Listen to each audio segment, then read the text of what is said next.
Hello, friends. Welcome to episode 1274 of the Locked on Hawks podcast. I am your host, Brad Rowland, coming to you on July 4th. Happy Independence Day to all listening to the podcast. And today's show is a crossover edition with myself and Matt George of the Locked on Kings podcast. Matt is taking the reins for the most part. We'll be discussing, as you might expect, the Kevin Huerter trade with Sacramento, breaking down what they're getting in Kevin Huerter, what the Hawks might be getting back in Justin Holiday, Mo Harkless, and a potential, of course, for that first-round pick in the future. We'll cover all the angles of that. And please stay tuned. Please subscribe to this podcast, Locked on Kings, etc. And after the intro, we'll be back with myself and Matt George on the Kevin Huerter trade. You are Locked on Hawks, your daily Atlanta Hawks podcast. Part of the Locked on Podcast Network. Your team every day.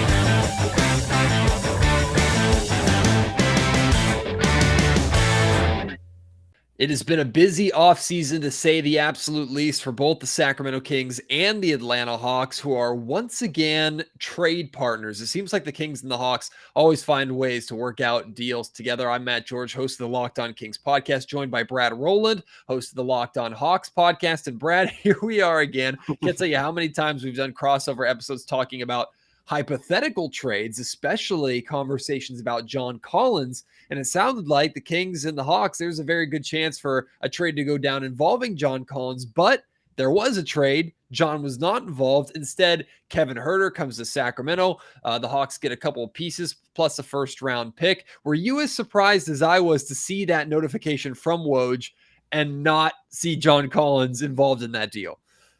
Yeah, a little bit. I think that if the odds were out there that you and I'd be talking about a trade that actually happened, it would have involved John more often than not, I think.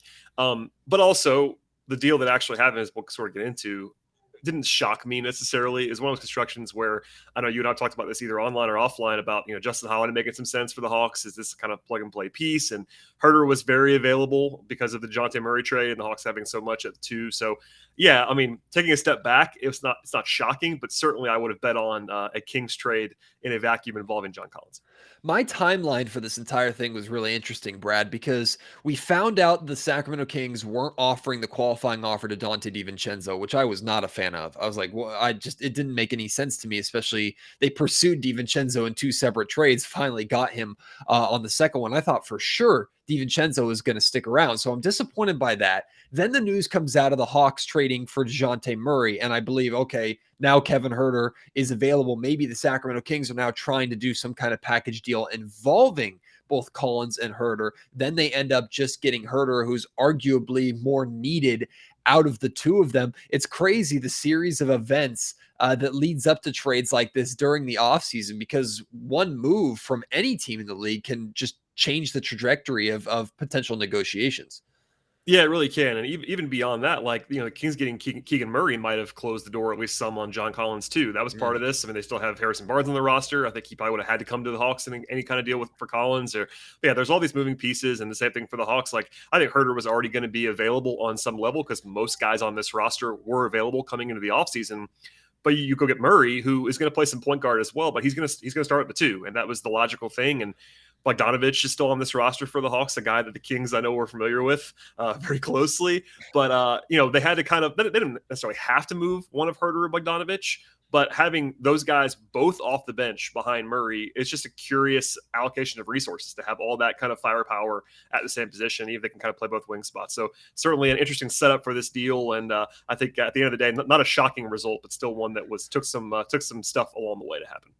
How do you assess the value of what both sides got? Because the Sacramento Kings, I'm happy with the haul that the Kings were willing to give up in order to acquire Huerter. I think it's a solid trade for Sacramento's perspective. But from the Atlanta perspective, to get Justin Holiday, who is a role player, Mo Harkless, who can be a role player. And I actually like some of the things that Mo Harkless did for the Kings over the last couple of seasons. And then the big thing was the protected 2024 first round pick. Do you think that was a appropriate haul for Kevin Huerter? You think the Hawks maybe could have gotten a little bit more? Maybe the Kings overpaid? How do you assess that? Yeah, I don't necessarily love this deal in a vacuum for the Hawks. Yeah. Not necessarily because of anything that they're getting back. Because honestly, I'm probably higher on Justin Holiday than most people are. I've always liked Justin. He was. I know Hawks fans remember him not being very good the first time around in Atlanta, but he's a different guy now. He's an established rotation player in the NBA. That's what he is. He's a two-way guy, etc. I think really a lot of this comes down to what you care about from the Hawks side, and maybe for the Kings side as well. Because the Kings, you're buying on a player that is young and under control for 4 years and helps you from a shooter perspective. There's lots of like from the King side. And yeah, you give up a pick for sure. That pick is going to be an interesting part of this trade, which I'm sure we'll get into. But for me, it's unavoidable on the Hawks side that they save money in this trade. And it does feel like that was at least part of the impetus, which you just can't love. If you're a Hawks fan, I know I'm probably a broken record for my listeners, but like you shouldn't care about Tony Ressler's wallet. It's just something that I just don't think you should care about. But in the reality standpoint of the Hawks potentially trying to avoid the luxury tax, this move does help them there. And for me, I do wonder, and honestly, I almost don't wonder, if this deal was value neutral money wise, do the Hawks make it? I probably think they probably don't make it. That's my guess. But at the end of the day, it's an appropriate value for Kevin Huerter. If this is a big if that first round pick is a first round pick when it comes. If it's not a first round pick, this is not a good value trade for the Hawks. Does that mean it's a disaster? No. But really, the pivot point for me, I wonder if you feel the same way, to kind of put it back on you. Like if this becomes 2 seconds, it's a lot better deal for the Kings. Obviously, it's a lot worse deal for the Hawks. It's not all about that, but that's a huge value swing depending on what happens in 3 or 4 years. No, I 100% agree with you, because I think the significance of the value that the Hawks got is this first round pick. And I personally had no issue with the Kings trading first rounders. I'm tired of first round picks meaning anything to Sacramento. But also, I understand that Sacramento Kings draft picks might mean more than most other teams' draft picks because of their history of how many times that pick ends up being a lottery pick. That's why I was so surprised with how heavy the protections were on this pick. I mean, it's lottery protected in 2024. The Kings are hoping they will not be in the lottery at that point in time, but they've been hoping that for 16 years. Then it's top 12 protected in 2025. Then it goes back down to top 10 protected in 2026, and then converts into 2 seconds. I know what the Kings fans that I've talked to are, if they're bothered by moving the pick in this trade, it's not that they gave up a pick with heavy protections. It's the fact that until this pick conveys, the Kings can't really trade future first rounders until this pick ends up conveying, which could kind of handcuff the Sacramento Kings in the event that they wanted to make, maybe at this upcoming trade deadline or next offseason, make another kind of big swing move. Let's say the Kings sneak into the playoffs and are now trying to add on to it by adding a big name to maybe replace Harrison Barnes, who's on the final year of his deal. Unless this pick wouldn't convey because it's 2024, they still have their 2023 pick. It's tougher for them to make a move without trading the pick. So I was surprised, Brad, with how significant the protections are there. It felt like a really safe pick for the Sacramento Kings to give up, because if Huerter and their plans right now don't work out by 2024, they're going to be in the lottery. Yeah, it's a really interesting construction, because on the Kings side, what you don't want to end up having happen here is that you're trading a lottery pick for Kevin Huerter necessarily. Because I think even as someone who's very high on Kevin Huerter, giving up a lottery pick for Kevin Huerter plus Holiday, who had some real value, not a ton, but some value as on his contract. Harkless probably not necessarily a huge plus value, but having that happen would not be the greatest result for the Kings. Now, if it's the 10th pick, not a disaster. If it's the 5th pick, that's obviously pretty bad value for Kevin Huerter, even a guy I like a lot. So I kind of get it on the Kings side. The thing is, it kind of showed some urgency on the Hawks side, because, we can sort of get into it, and I'll probably ask you later, like what the actual probability is of that pick converting. But like I said, if it's not a first round pick, people might forget about it, 4 or 5 years. I mean, other than the diehards, I won't forget about it. You won't forget about it. But a lot of people might forget about it. The Hawks actually has some pretty recent constructions that are very similar to this. They traded Kyle Korver to Cleveland for a pick that evaporated into 2 seconds. They traded Dennis Schroeder to Oklahoma City and a pick that eventually evaporated into 2 seconds. And you can sell it as a first round pick in the press release, and people don't remember that. And years later, people don't really care, other than the diehards, that it became 2 seconds.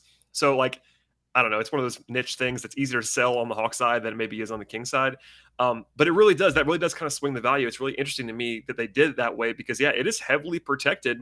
And given, I'm not trying to pile on the Kings, but it's like, if there's one franchise you can't be super, super confident is going to make the playoffs before 2026, it's the Kings, just based on and again, a play in a berth in 2026 would do the trick because pick 11, pick 12, pick 13 are all available, pick 14 as well. But yeah, not exactly a slam dunk. It's not a pick that's definitely going to quote unquote definitely going to be a first round pick, and it sort of adds a layer of complexity to the entire thing. Today's show is brought to you by BetOnline, the number one source for all of your sports betting needs and information this year. The NBA world's been chaos since even before the draft, quite honestly. Draft stuff, free agency stuff, and all the future stuff has all changed. Who are the favorites? You find out all that stuff at BetOnline, and also follow all the latest sports developments, league reviews, and news, including this year's playoffs across all sports, but especially right now. Baseball's heating up as we get going now every single day. Basically, there's a full slate of offerings at BetOnline, and they're the number one source for the wagering information that you're craving as well. That includes live betting, esports, they have poker, they have casino games, and much more. And it's the best spot for every kind of sport that you could possibly be trying to follow. They have, of course, in addition to basketball, baseball, football, the big ones like that, hockey, they also have soccer, they have cricket, they have everything you want. Table tennis, regular tennis, golf, auto racing, horse racing, entertainment bets, and much more. And you can find it all in one place at BetOnline using your mobile device or your laptop/computer to learn more about all the trends and the action across the sports world. BetOnline, where the game starts. It almost feels like the Hawks are almost investing in the Kings in a way, right? Kind Like of. they're giving them the better player with the expectation, okay, you need to finally make the postseason, and then we'll take your draft pick as our collateral. We're helping you accomplish your goal, but even then, if it happens next season in 2023, which is the Kings' goal, that doesn't affect at all because it's not the 2023 pick. So, and that's one of the reasons why this is such a weird evaluation, and why I said the money thing earlier is because I think the Hawks have to realize that pick may never come, and they have to know that. I'm not saying it's gonna never come, but it's on the table as a possibility. So they're making that deal knowing that's on the table as a potential outcome, and they still did it, which means they either really like Justin Holiday or they really wanted to save money, or both maybe. But I'm not really sure which one it is. But Holiday does fit with them, which I'm sure we'll get into. But it's definitely a nuanced up and down conversation, which people don't necessarily care about. It's like, okay, Kevin Huerter for a first round pick is kind of the deal from the casual fan side. And I get that that's appropriate value too.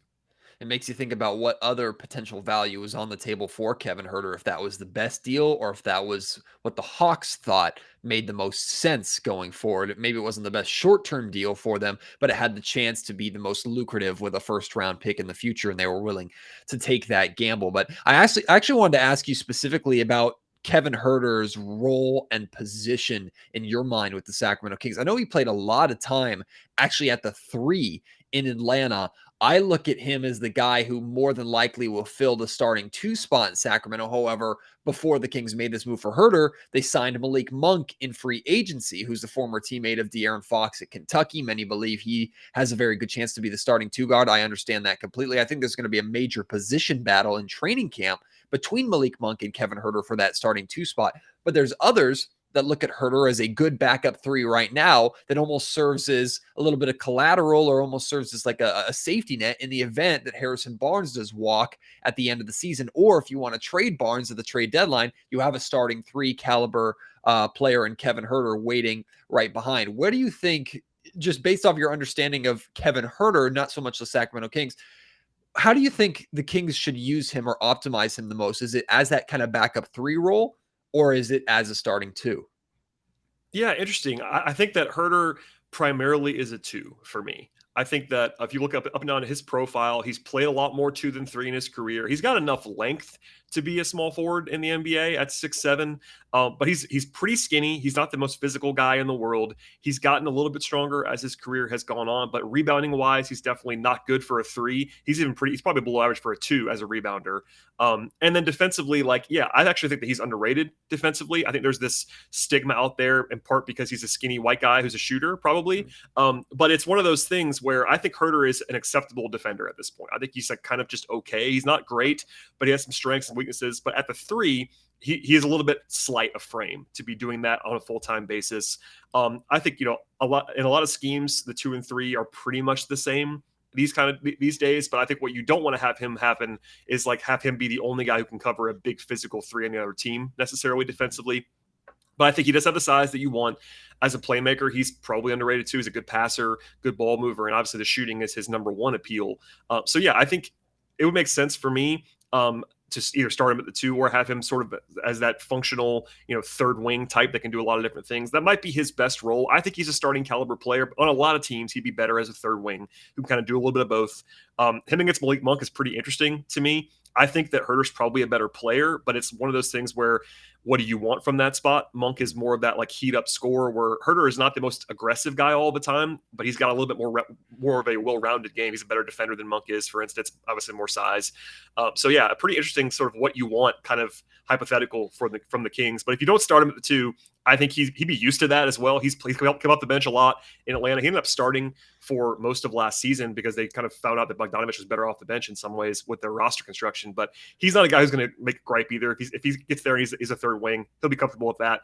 Great locker room guy, et cetera. So he's definitely a versatile piece, which is part of his appeal. I think it's his potential on the defensive end, or his already being better than Malik Monk on the defensive end, that might end up winning him that spot. Because both he and Malik Monk are around 40% three-point shooters.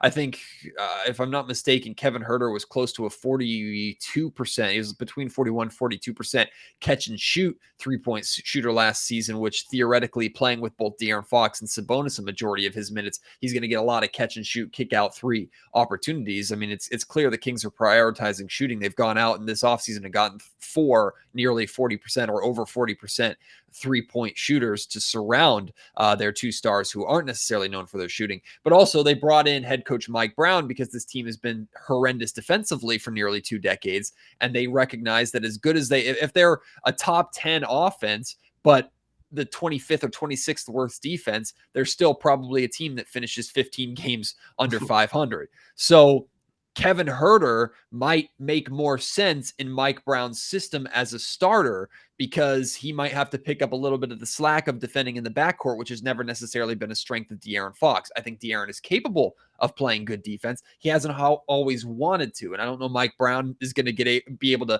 get De'Aaron to buy into that. I hope so. I think Malik Monk is also coming into Sacramento. I've read that he wants to prove that he can be a better defender than he's shown in his career. So maybe it might end up being defense between the 2, Huerter versus Monk, in training camp, in addition to their shooting that we know they can both provide, that makes one rise above the other and earn that spot.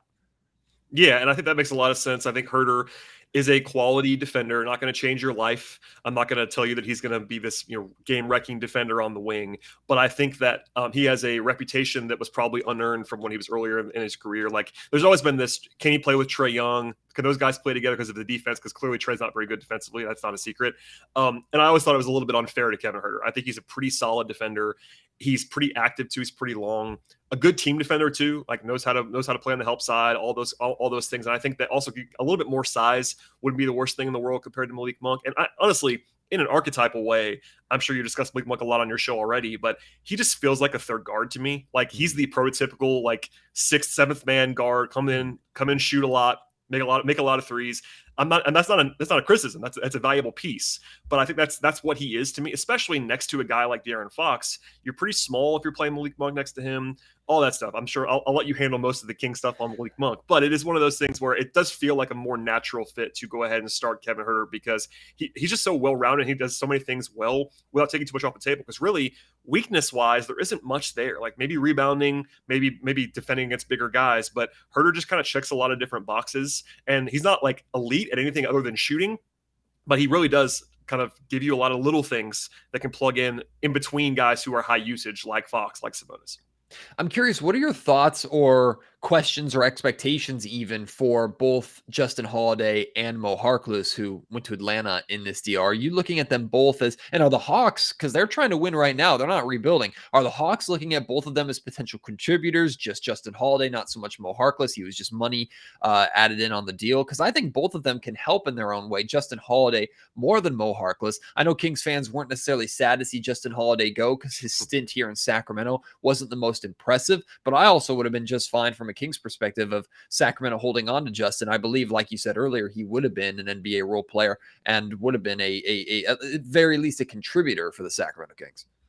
Yeah, I was going to ask you this as well. I'll kind of put it back to you after I give you what I think, and then you can tell me what you think from the Kings side. I haven't seen, because I know looking at the numbers and what he was not quite the same guy he usually has been with the Kings, which I'm sure left a little bit of a sour taste in Sacramento. But zooming out a little bit, I think that the Hawks are certainly doing this deal with the assumption that Justin Holiday is going to be a rotation wing for them, and give them a little bit more defensive punch. He's a better defender than Huerter is. Even with all I've said about Huerter, I think Holiday is a better defender than he is.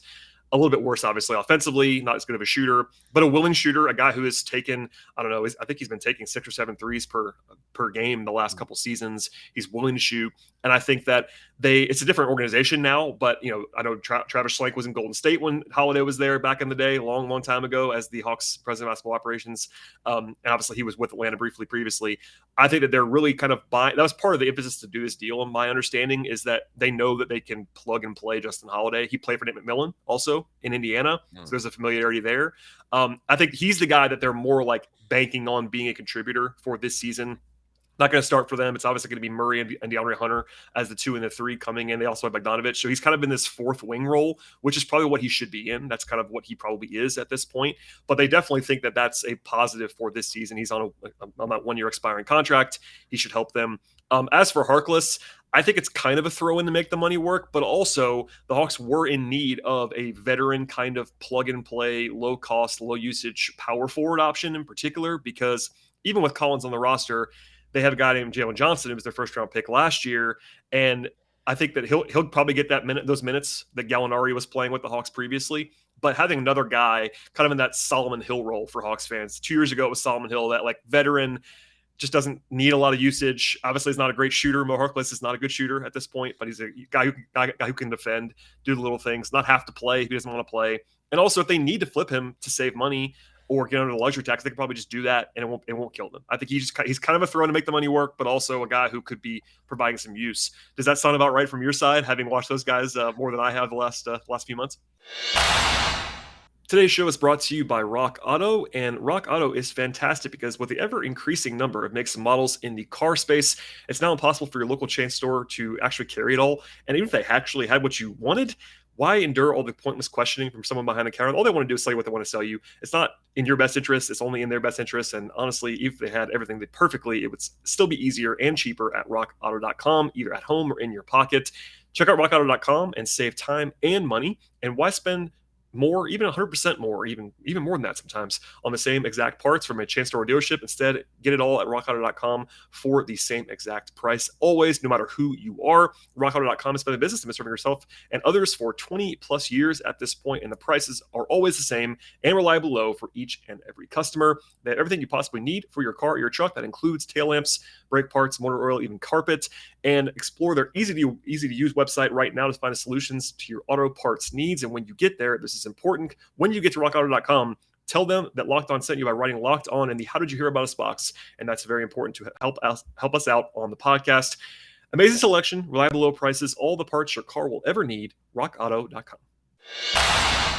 Yeah, I think you're bang on with Mo Harkless in the sense that I think Mo, every once in a while, Mo can step up and have good games for you.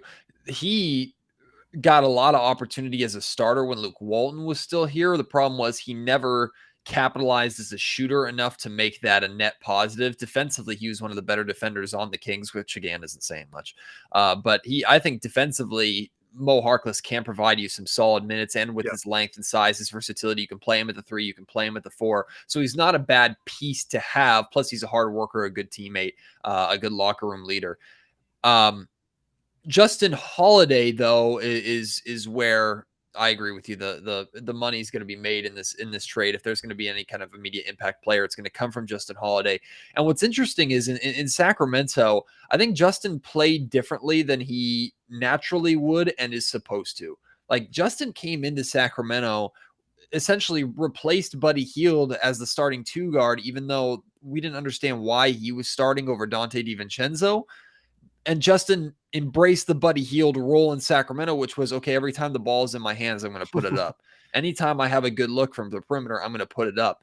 And fans were already with bad shot fatigue after Buddy Hield and the years that we dealt with that with Buddy Hield. But at least every once in a while, Buddy would make some of those bad shots. Justin Holiday couldn't hit the broadside of the barn for a lot of the time that he was here in Sacramento. However, I still believe that Justin playing in his role off the bench as a bench defender, and then that 3-and-D type scorer who can hit a couple 3-pointers for you a game. Like, I think if Justin Holiday wants to take 4 3-pointers a game off the bench, I have no issue with that. I don't think anybody should have any issue with that. When he's getting into the 6, 7, or 8 per game territory, you're probably a volume shooter on a bad basketball team, which is what he was in Sacramento. So fans kind of soured on him quickly because he wasn't hitting shots and the Buddy Hield fatigue in my mind. But I think Justin Holiday can be an excellent contributor for any team. I think if Atlanta knows how to use him correctly, and you mentioned the connection with Nate McMillan, so he's more familiar with him than you or anybody else is in Sacramento. So he'll know how to maximize him, I think, in a rotation role. And with a team like Atlanta who likes to shoot the basketball, likes to get up and down the floor, I think Justin can if at the very least fit in and understand how to be effective.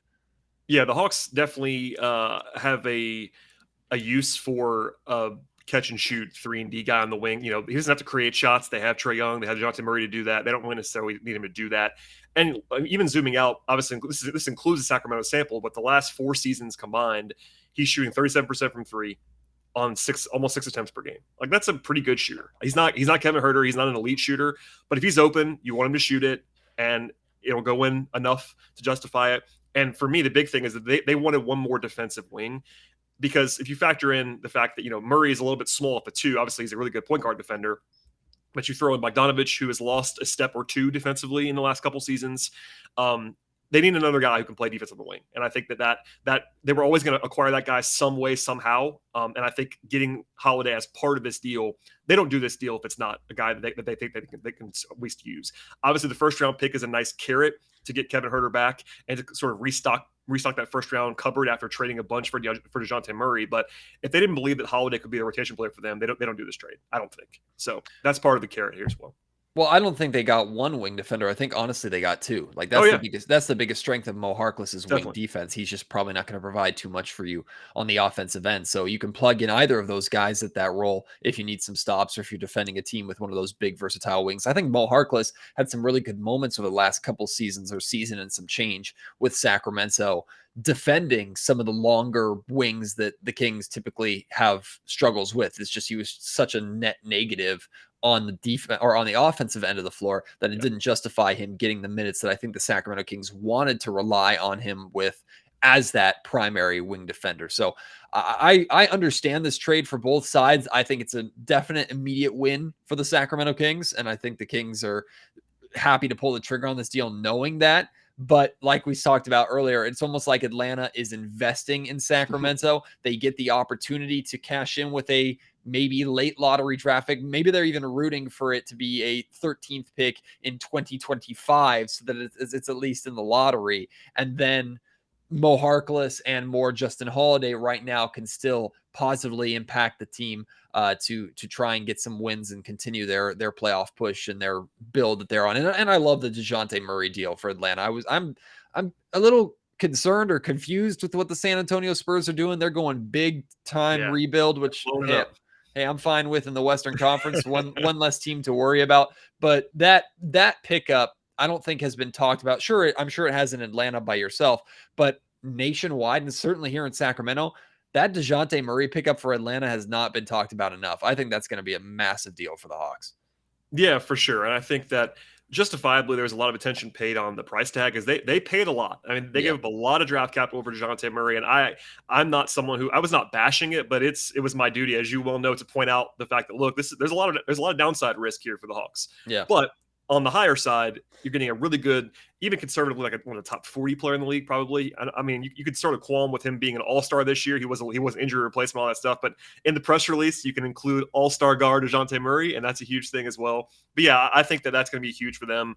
He helps them offensively. He helps them defensively. He checks all the boxes the Hawks were looking for and opens up what the trade that we're talking about now. Like, this Kevin Huerter deal probably does not happen without DeJounte Murray on the roster. Could the Hawks have traded Kevin Huerter without getting DeJounte Murray? Yes, I think Huerter was going to be available, but this particular construction, I don't think happens without the DeJounte Murray trade being a part of the sort of process, getting all the way from start to finish and having the Hawks give that sort of breathing room at the two guard spot. And yeah, it's to bring it full circle. I think the fact that what you and I will probably be talking about that first round pick for the next 2 or 3 seasons as to whether it conveys, because it really is, it's so funny. And I don't mean to boil it down to just that, but if that trade is Holiday, Harkless in 2 seconds for Kevin Huerter, it's a heist for the Kings. Yeah. If it's Holiday, if it's Holiday, Harkless, and a first round pick, it's more appropriate, I think, and it even potentially could be a win for the Hawks just because of what that pick might be. If that pick, like you said, is the 13th pick in the draft, that's really good value for what they traded for Kevin Huerter. Even as a guy who I am very high, I think people hopefully can notice this on your side of things on Sacramento, but I think Kevin Huerter is a good player. I think he's an underrated player. And by the way, that's a good contract. That's especially with the cap going up and the way that it is, to get a starting caliber wing for probably even sub starter money on the current landscape for 4 seasons and basically his early to mid prime. That's a really good deal on the surface, which kind of sweetens things for Sacramento's side. So I think it can be a win-win. It really can.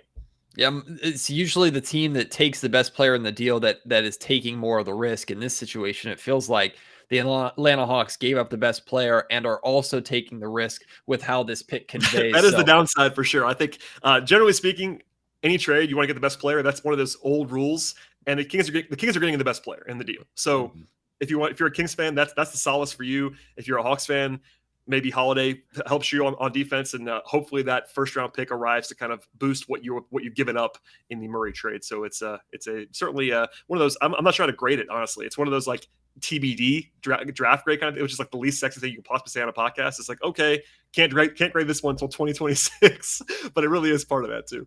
Well, Sacramento appreciates the investment from Atlanta, I can tell you that much. And we are both rooting for the same thing. We're rooting for the Sacramento Kings to be good enough in 2024 so the Kings happily will send that pick Atlanta's way. But we'll have to wait and see. Brad, we're always seemingly trade partners in situations like this. I'm sure at the trade deadline, somehow we'll come together again to talk about some hypothetical deal, or hell, maybe an actual deal will go down. Who knows? And I'm still closely following the John Collins sweepstakes. I don't know if the Kings are still interested or not, but Collins seems like he's forever on the trade block. So we'll see what happens over there. You, of course, will have that covered with the Locked On Hawks podcast. I appreciate you, my man. Looking forward to doing this again in the near future, and wish you and your Hawks the best of luck this season. Hopefully I'll see you in Las Vegas. Yeah, absolutely. I'll be on the scene, and enjoy Kevin Huerter, a guy that I really enjoyed covering as well. A good guy by all accounts. I've always liked talking to him, and he's fun to watch. So Kings fans are in for a treat with him.